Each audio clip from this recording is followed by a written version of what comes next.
Today I'm going to be showing you our Jasmine Brow Balm.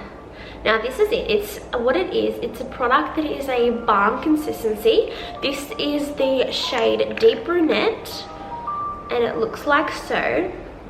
And how you apply this one is that you get a slanted angle brush like this double-ended one here, and you dip it in the formula and just run it along your brow. So what I like to do is I like to pop it in the areas where I need it most. So that is for myself the peaks of my brow and the end of my brow.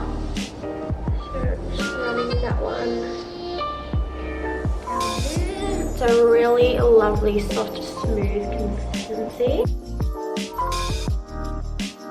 And you can brush it through with the spoolie end. I'm also going to line my brow with the product and flop it through the inner.